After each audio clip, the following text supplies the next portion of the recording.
আসসালামু আলাইকুম, স্বাগত জানাচ্ছি আপনাকে আন্তর্জাতিক সংবাদে। শুরুতেই থাকছে সংবাদ শিরোনাম।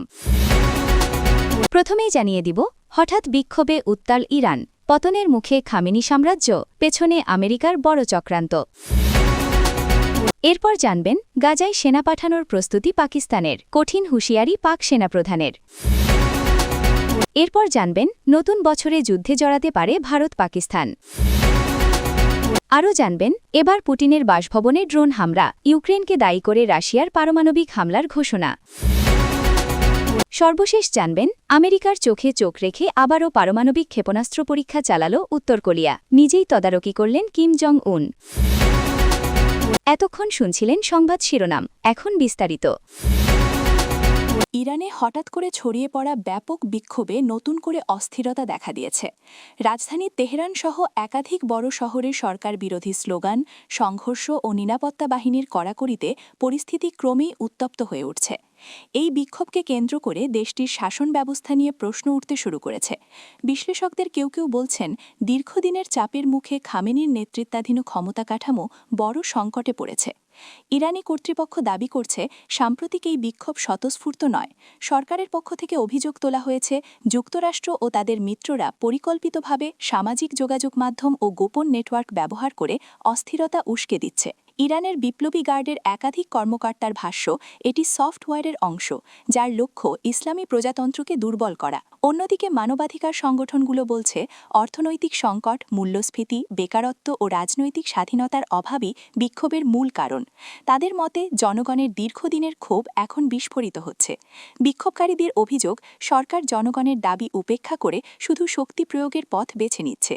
এই পরিস্থিতিতে সর্বোচ্চ নেতা আয়াতুল্লাহ আলী খামেনিকে ঘিরে নিরাপত্তা জোরদার করা হয়েছে বলে বিভিন্ন আন্তর্জাতিক গণমাধ্যমে দাবি করা হচ্ছে। যদিও ইরান সরকার এসব খবরকে গুজব ও অপপ্রচার বলে প্রত্যাখ্যান করেছে। রাষ্ট্রীয় টেলিভিশনে প্রচারিত বক্তব্যে খামেনি সমর্থকরা বলেছেন, এই বিক্ষোভ সাময়িক এবং সরকার পরিস্থিতি সম্পূর্ণ নিয়ন্ত্রণে রেখেছে। আঞ্চলিক ও আন্তর্জাতিক পর্যবেক্ষকদের মতে, ইরানের আভ্যন্তরীণ এই অস্থিরতা মধ্যপ্রাচ্যের রাজনীতিতে বড় প্রভাব ফেলতে পারে। ইরান যদি দীর্ঘমেয়াদী রাজনৈতিক সংকটে পড়ে, তবে তা ইসরায়েল, যুক্তরাষ্ট্র ও উপসাগরীয় দেশগুলোর সঙ্গে চলমান উত্তেজনাকে আরও জটিল করে তুলবে।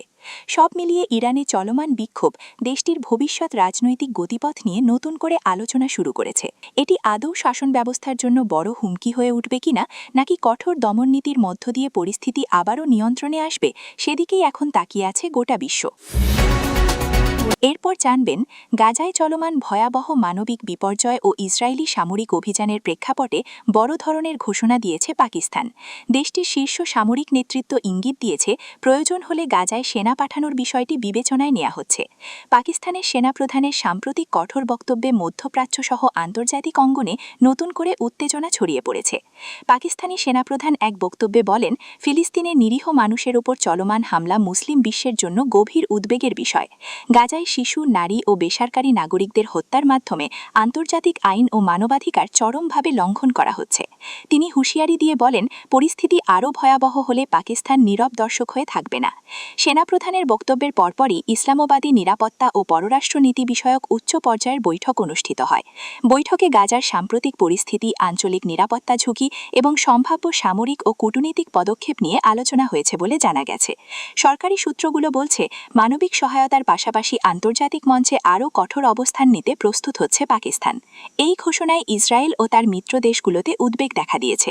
বিশ্লেষকদের মতে, পাকিস্তানের মতো একটি পারমাণবিক শক্তিধর দেশের এমন বক্তব্য মধ্যপ্রাচ্যের সংঘাতকে নতুন মাত্রায় নিয়ে যেতে পারে। অন্যদিকে মুসলিম বিশ্বের একাংশ পাকিস্তানের অবস্থানকে সাহসী ও সময়োযোগী বলে আখ্যা দিচ্ছে। ফিলিস্তিনি নেতারা পাকিস্তানের এই অবস্থানকে স্বাগত জানিয়েছেন। তারা বলছেন, গাজায় চলমান গণহত্যার বিরুদ্ধে মুসলিম দেশগুলোর ঐক্যবদ্ধ অবস্থান এখন সময়ের দাবি। তবে আন্তর্জাতিক বিশ্লেষকরা সতর্ক করে বলছেন, সরাসরি সামরিক হস্তক্ষেপ পুরো অঞ্চলে বড় ধরনের যুদ্ধ পরিস্থিতি তৈরি করতে পারে। গাজায় সেনা পাঠানোর ইঙ্গিত দিয়ে পাকিস্তান যে কড়া বার্তা দিয়েছে, তা বিশ্ব রাজনীতিতে নতুন আলোড়ন তুলেছে। এই ঘোষণার পর পরিস্থিতি কোন দিকে মোড় নেয়, সেটি এখন আন্তর্জাতিক সম্প্রদায়ের নজরের কেন্দ্রবিন্দু। এরপর জানবেন নতুন বছরে দক্ষিণ এশিয়ায় বড় ধরনের সামরিক সংঘাতের আশঙ্কা প্রকাশ করেছে যুক্তরাষ্ট্রভিত্তিক প্রভাবশালী think tank council on foreign relations CFR. সংস্থাটির এক সাম্প্রতিক বিশ্লেষণে বলা হয়েছে, ভারত ও পাকিস্তানের মধ্যে দীর্ঘদিনের বৈরিতা, সীমান্ত উত্তেজনা এবং রাজনৈতিক অনিশ্চয়তা নতুন করে যুদ্ধের ঝুঁকি বাড়িয়ে তুলছে। প্রতিবেদনে বলা হয়, কাশ্মীরকে কেন্দ্র করে দুই দেশের সম্পর্ক বহুদিন ধরেই অত্যন্ত স্পর্শকাতর। সীমান্তে প্রায়ই গোলাগুলি, সেনা মোতায়েন বৃদ্ধি ও পাল্টাপাল্টি হুমকির কারণে পরিস্থিতি দ্রুত নিয়ন্ত্রণের বাইরে চলে যেতে পারে। বিশেষ করে দুই দেশই পারমাণবিক শক্তিধর হওয়ায় যে কোনো সামরিক সংঘাত ভয়াবহ রূপ নিতে পারে বলে সতর্ক করা হয়েছে। সিএফআর-এর বিশ্লেষণে আরও উল্লেখ করা হয়, ভারতের আভ্যন্তরীণ রাজনীতি, নির্বাচনকে ঘিরে জাতীয়তাবাদী বক্তব্য এবং পাকিস্তানের রাজনৈতিক ও অর্থনৈতিক অস্থিরতা পরিস্থিতিকে আরও জটিল করে তুলছে। এর পাশাপাশি সীমান্তে জঙ্গি হামলা বা বড় কোনো নিরাপত্তা ঘটনা ঘটলে দুই দেশের মধ্যে সরাসরি সামরিক সংঘর্ষ শুরু হওয়ার ঝুঁকি রয়েছে। বিশ্লেষকরা মনে করছেন, আন্তর্জাতিক কূটনৈতিক চাপ না থাকলে বা কার্যকর সংলাপ শুরু না হলে উত্তেজনা আরও বাড়তে পারে। যুক্তরাষ্ট্র, চীন ও রাশিয়ার মতো শক্তিধর দেশগুলোর ভূমিকা এই ক্ষেত্রে গুরুত্বপূর্ণ হয়ে উঠতে পারে বলে প্রতিবেদনে ইঙ্গিত দেওয়া হয়েছে। এদিকে ভারত ও পাকিস্তান দুই দেশই প্রকাশ্যে যুদ্ধ চায় না বলে দাবি করলেও বাস্তব পরিস্থিতি ভিন্ন ইঙ্গিত দিচ্ছে বলে মত বিশ্লেষকদের। সীমান্তে সেনা প্রস্তুতি, সামরিক মহড়া এবং কড়া ভাষার বিবৃতি সাধারণ মানুষের মধ্যে নতুন করে আতঙ্ক সৃষ্টি করছে। সব মিলিয়ে সিএফআর-এর এই সতর্ক বার্তা দক্ষিণ এশিয়ার নিরাপত্তা পরিস্থিতি নিয়ে নতুন করে উদ্বেগ বাড়িয়েছে। নতুন বছরে ভারত পাকিস্তানের সম্পর্ক কোন দিকে যায় তা অনেকটাই নির্ভর করবে কূটনৈতিক উদ্যোগ, আন্তর্জাতিক চাপ এবং দুই দেশের রাজনৈতিক সিদ্ধান্তের উপর। ভুল সিদ্ধান্ত পুরো অঞ্চলকে ঠেলে দিতে পারে ভয়াবহ সংঘাতের দিকে, এমন আশঙ্কাই উঠে এসেছে এই বিশ্লেষণে। আরও জানবেন, রাশিয়া ইউক্রেন যুদ্ধ নতুন করে ভয়াবহ রূপ নিতে যাচ্ছে বলে আশঙ্কা করছেন আন্তর্জাতিক বিশ্লেষকেরা। মস্কোতে রুশ প্রেসিডেন্ট ভ্লাদিমির পুতিনের সরকারি বাসভবনের কাছে ড্রোন হামলার ঘটনার পর পরিস্থিতি চরম উত্তেজনাকর হয়ে উঠেছে। রাশিয়ার পক্ষ থেকে এই হামলার জন্য সরাসরি ইউক্রেনকে দায়ী করা হয়েছে এবং পাল্টা জবাবে সবচেয়ে কঠিন সিদ্ধান্ত নেওয়ার ইঙ্গিত দেওয়া হয়েছে। রুশ নিরাপত্তা বাহিনীর বরাতে রাষ্ট্রীয় সংবাদ মাধ্যম জানায়, ভোররাতে পুতিনের বাসভবনের আকাশসীমায় একাধিক ড্রোন শনাক্ত করা হয়। এর মধ্যে কয়েকটি ড্রোন ভূপাতিত করা সম্ভব হলেও একটি ড্রোন বিস্ফোরিত হয়, যার ফলে এলাকায় আতঙ্ক ছড়িয়ে পড়ে।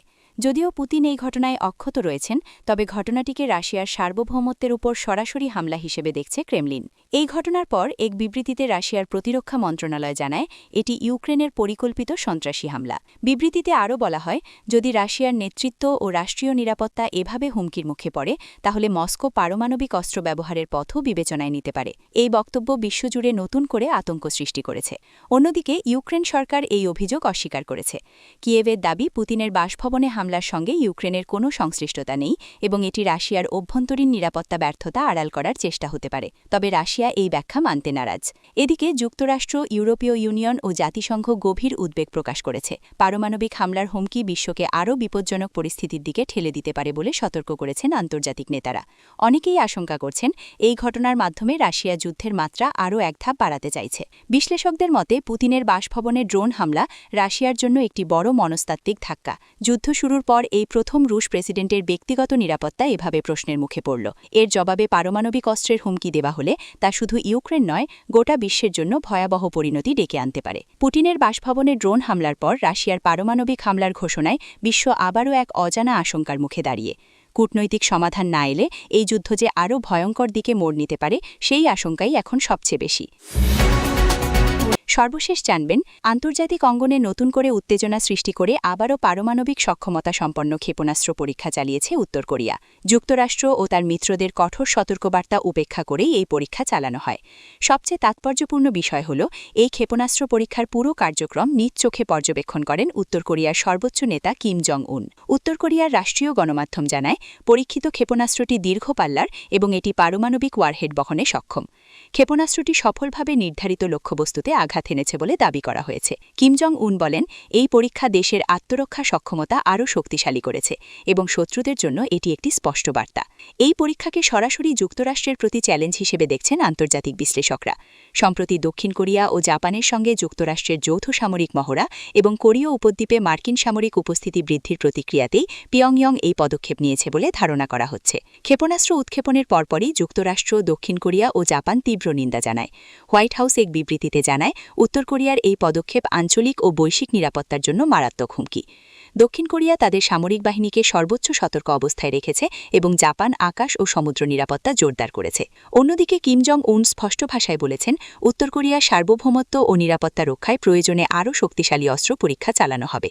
তিনি হুঁশিয়ারি দিয়ে বলেন, আমাদের বিরুদ্ধে শত্রুতামূলক নীতি অব্যাহত থাকলে প্রতিক্রিয়াও আরও কঠোর হবে। বিশ্লেষকদের মতে উত্তর কোরিয়ার এই নতুন ক্ষেপণাস্ত্র পরীক্ষা কোরীয় উপদ্বীপকে আবারও যুদ্ধের মুখোমুখি দাঁড় করাচ্ছে। কূটনৈতিক আলোচনা থমকে থাকা অবস্থায় এই ধরনের সামরিক শক্তি প্রদর্শন পরিস্থিতিকে আরও জটিল করে তুলছে। সব মিলিয়ে কিম জং উনের সরাসরি তদারকিতে চালানো এই পারমাণবিক ক্ষেপণাস্ত্র পরীক্ষা বিশ্ব রাজনীতিতে নতুন করে উদ্বেগ ছড়িয়েছে। এখন দেখার বিষয়, এই উত্তেজনার জবাবে যুক্তরাষ্ট্র ও তার মিত্ররা কী ধরনের কূটনৈতিক বা সামরিক পদক্ষেপ নেয়।